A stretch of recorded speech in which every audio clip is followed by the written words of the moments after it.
Joe Blake died recently on February 15th, 2022. Most people don't realize his impact on the development of the community of Highlands Ranch in so many areas at this point.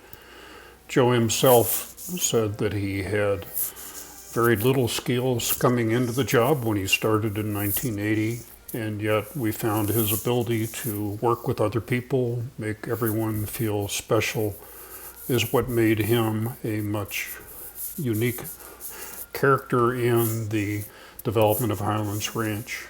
This video tribute will point out some of the areas of Highlands Ranch and how they got developed that Joe had a role in his most unique way of finding consensus and getting things done at this point. He truly led a wonderful life in many areas. This focuses on what he did to make Highlands Ranch the unique community that it is today. I hope you enjoy. Here's what some community leaders who worked with Joe Blake had to say about him. My name's Gary Debus. I served as community manager for the Highlands Ranch Community Association for 20 years and spent many of those years working alongside Joe Blake while he worked with Mission Viejo Company and then later on Shea Homes. Joe went on to serve the greater state of Colorado and the Denver metro area in many other capacities, but he left a real mark on Highlands Ranch. He was one of the world's greatest mentors, and he was the definition of gentleman. A diplomat, he treated everyone with respect and dignity, and he always greeted you with a friendly smile and would ask about you and what was important to you. He would know your family's names and know what made you tick. When I grew up, I want to be like Joe Blake. That's what I tell people often when they ask me where my career was going. And yes, the world needs more Joe Blakes. Colorado, about to get some thoughts from an early executive with Mission Viejo here named Joe Blake. So Joe, thank you for coming and sharing some thoughts about your earliest memories in the almost 20 years that you worked for Mission Viejo, who eventually then became Shea Homes. Right. You have many aspects of your education and career before that, and many things that you've done after that as well. And so we'll just touch on those just briefly, but the focus of this today, we're talking about your time here in Highlands Ranch and what roles you played to get this lovely community developed from an infrastructure point of view, and anything else you'd like to tell us. And it was during that time that I heard, you know, that Mission Viejo, which had been building this community in Aurora, Mission Viejo, Aurora, had been looking at the possibility, and then of course did, take an option on the Marvin Davis option about the acquisition of Highlands Ranch. How Joe heard about the job with Mission Viejo. But the man that I knew who brought me the opportunity to be with Mission Viejo was Jim Nicholson, who was practicing law with the law firm that Mission Viejo was using to get its entitlements started, to get its planned unit development approved. And Jim called me and said, "Hey, Joe, they're looking for someone with a legal background, someone who's been familiar with local government and deals with the legislature. And also they'd like to have someone who's kind of a local boy who can help guide them around on some of the local issues here." They had, as I recall, they had taken this option on Highlands Ranch in 1978 with the understanding that they would have 2 years within which to get the planned unit development approved and through the county. So they brought a fabulous team of individuals from California to work on that with a fabulous group in Douglas County. Well, Joe talks with Phil Riley. So I heard from Phil Riley, who was the president of Mission Viejo Company in California. he had me come out to California to meet with him. Then my wife and I came out, Elizabeth and I went out, and they offered the job, and it was unbelievable. I mean, the opportunity. But I have to say, I had no background. Joe claims to have no expertise in the areas needed. No real expertise in any of the things that I was being called upon to do. I was, the title was Senior Vice President just Senior Vice President. But under that was all of the government relations, all of the legal. I was inside counsel. And then I was responsible for the finance side of this, the issuances of bonds, the mortgages. When did you start officially with Mission Viejo? Yes, I started officially in January of 1980, and stayed there with Mission until, and Mission at the time was owned by Philip Morris. You know, you look at these roads, you Highlands Ranch Boulevard, all of those roads were built at capacity to begin with, because these were real visionaries, the people. Joe was involved in a C-470 delegation. So one of the early things we did, we built a delegation, including Littleton, including others further west, the elected officials, and would annually go back to meet with our Washington representatives to say, we need to have C-470 funded. That was a big deal. Joe talks about working with Littleton to get things done. So there was a lot of tension, and appropriately so. You're going to be building a lot of traffic on Broadway because people are going to be coming out that way. But we worked together on a lot of different things. Did you have personal involvement in that? Don't be modest here. Well, I did, because we needed to work things out. We needed to make them work. And I'm told that that's your skill in getting groups that might have conflicting points of view, in finding a middle ground. Thank you. I thank you. I enjoy doing that. It's something that when you can see the benefits for everybody, and you can get everybody to say, okay, let's see if we can't get this done. Joe talks about his involvement in getting Centennial Water established. When we were going to build Centennial Water and Sanitation District, and I chaired that also for all those years. So, by the way, we set up separate metro districts. We had 5 metro districts, and we had service districts for the Water and Sanitation District, and a master district called Centennial Water and Sand. Joe talks about how South Platte Reservoir got built. But then we also, we worked, it was funny, Kiewit was building, they had a plant over where the South Platte River, where the South Platte Reservoir is today. And I remember we talked to them and said, hey, you're going to be getting out of there one day, and we would like to build a reservoir there. This is Centennial Water and Sanitation District. And construction companies are wonderful. Kiewit's a good company. This is what became the South Platte Reservoir. Yes. Yeah. And we said, well, wouldn't you like to? No, we don't want to work with you. So we said, all right, I'll tell you, we don't want to do this, but we'll do it this way. We'll condemn you. And then they said, well, why don't we work together? That's a good idea. Let's work together. So that is a great story. And by the way, I think that was completed in 2007.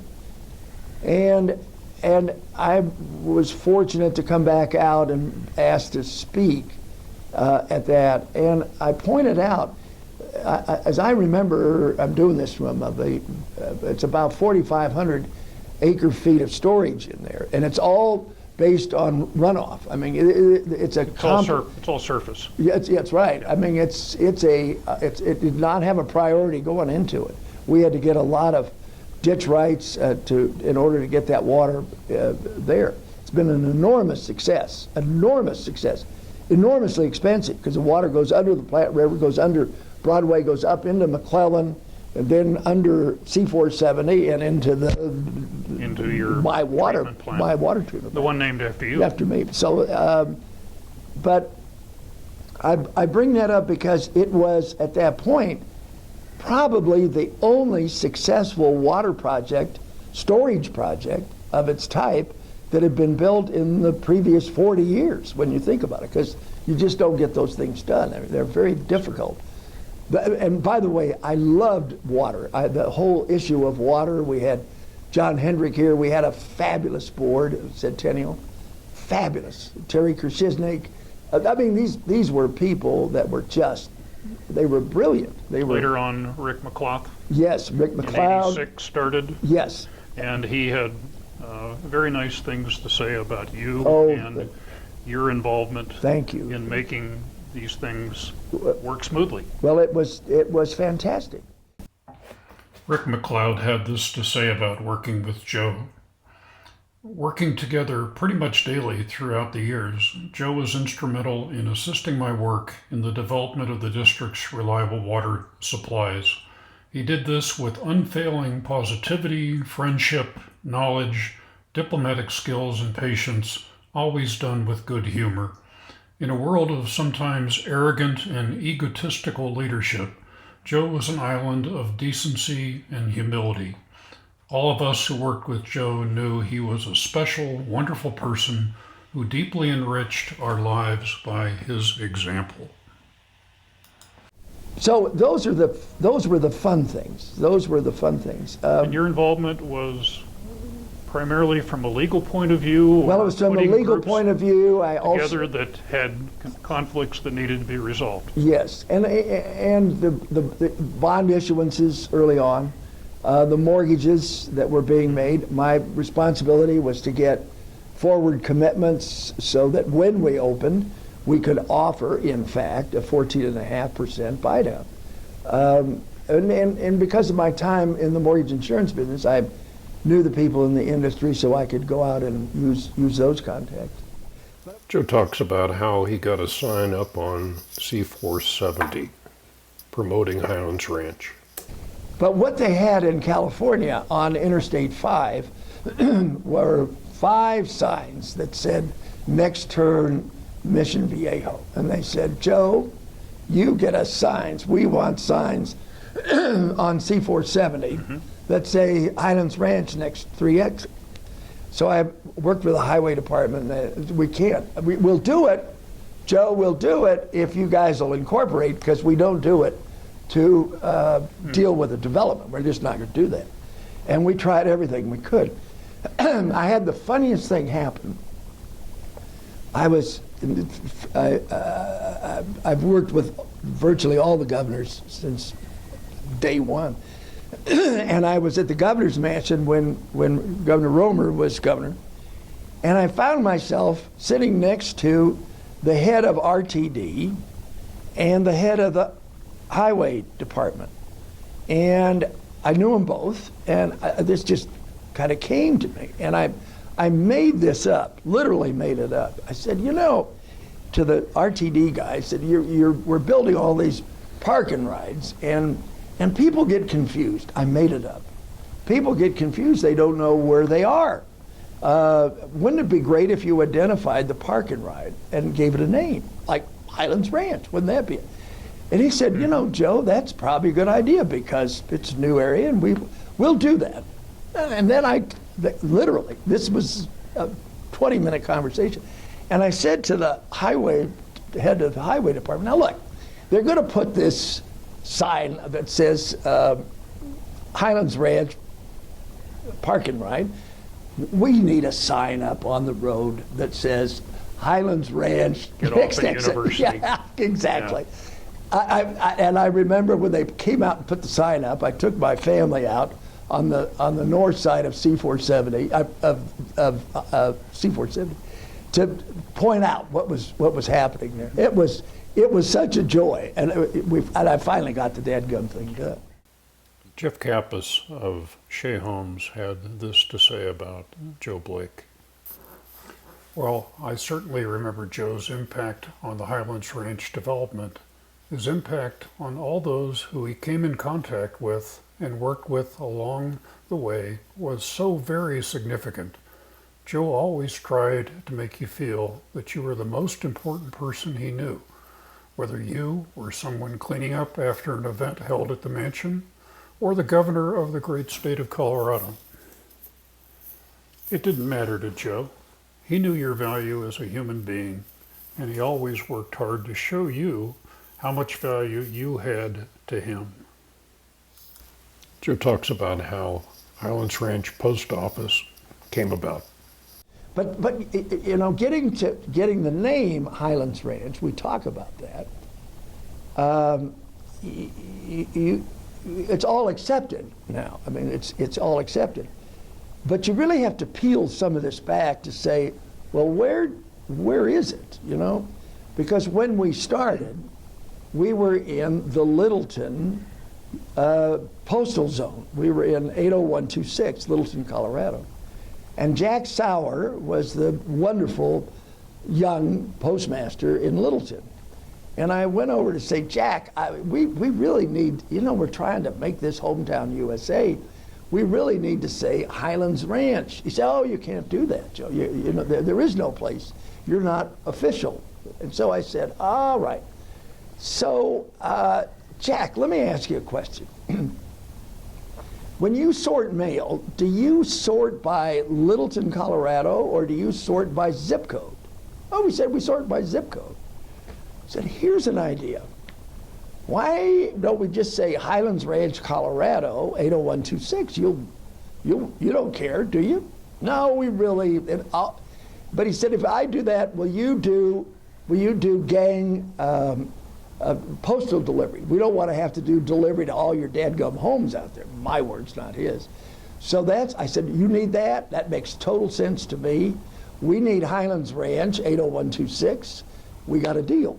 So that's how Highlands Ranch got started in the postal zone. And this is prior to the post office at Quebec and I was just going to say, the first time the name Highlands Ranch, Colorado, ever appeared was at that post office down the way on Quebec. which ultimately became multiple zip codes Correct. But later on. but we're still now recognized as Highlands Ranch. So we did everything we could to get the name Highlands Ranch involved. You know, getting the first high school named Highlands Ranch here was not the easiest thing in the world, but it honored our history, and it honored, and working with the Douglas County School District was fun getting that done as well. Here's what Rick O'Connell had to say about working with Joe Blake. Joe Blake played a key role in the relationship between Douglas County School District and Mission Viejo Corporation during the time of massive growth in the county. Joe was always willing to listen to any requests or concerns we had and work with his company to ensure the children of the district continued to receive an excellent education. He was well liked and respected by the Board of Education and the administrative staff. Joe Blake was truly a class act. Communication with the community, particularly in the early days, was so important. Yeah. Oh, I mean, and at the branding time, we would have the whole community out for a big community picnic. I mean, it was a big deal for 3 or 4 years. You'd have, well, the initial, you might have had 50 people, then you had 400 people, then you had maybe 1,000, and then, you know, that's one thing that you learned in this. And that is that you had to retell the story all the time, because you had people moving in who were not aware of what the promises were, of what we are trying to accomplish. And so our communication with our own constituents was a really important aspect of why we were so successful. Joe talks about Mission Viejo's emphasis on celebrating the history of the area. You know, thank you for bringing that up, because the way in which Mission and those early plans celebrated the history of Highlands Ranch, that mansion, everything south, you know, that's left open. That's left open. the windmill, the stone windmill, the open sense that it's some of the most beautiful area, and the most beautiful area in Highlands Ranch was part of the conservation easement. Joe tells the story of how he got Highlands Ranch re-entered into the RTD district. Highlands Ranch was not part of the regional transportation district. It had been originally, and I had two great friends who were in the General Assembly. They were not married, but we drove them up to, one evening, we drove them up to Daniels Park. It was a beautiful evening, and they're having such a great time, and they, in one of those little innocent moments, they say, "Now, Joe, is there anything is there anything you need? What could you want, Joe? Is there anything you want?" I say, there is something. I want to get Highlands Ranch in the regional transportation district. Oh, they said, well, let's see what we can do. So we dreamt up this whole thing, and we got Highlands Ranch by meets and bounds annexed back into the RTD. That we got the RTD. People always say that things happen from people who know each other. They do, and who know and trust each other. Yeah. But it's Joe talks about his involvement with the establishment of law enforcement and training center in Douglas County. Tell me about your involvement, if you have any. well, I did, and typical of Jim Tepfer, he generous and thoughtful and responsive to that. When Mission came here, they didn't want to be an imposition on the sheriff, and they bought a vehicle for them, a car. and a car for them. But out of that idea was created the Highlands Ranch Law Enforcement Training Facility, and it was a 501c3, and the sheriff of Douglas County, Steve Zotos, and the sheriff of Arapahoe County, and myself served as the board of directors for that. And it became more and more and more useful, essential, not just initially it was a firing range, yes, that's right. And then they added a facility. And my old boss in the FBI had come out in the meantime to head up the Colorado Sheriff's Association, Jim O'Neill, and he helped us get a design for this thing. And we raised money to make it happen. Today, it's one of the finest training facilities around, used People by come from all over the world. all over the world. The Bureau, the FBI uses it when they're here if they need it. It's a remarkable thing. Yeah, that was dedicated in 1987, Yeah. I believe, Yeah. at that point. And you're right, it's expanded a lot. Yes. Dr. Tony Frank of Colorado State University said this: "Our world is dimmer for Joe Blake's loss, while heaven became both more civil and more interesting. Rest in peace, Joe B. Blake."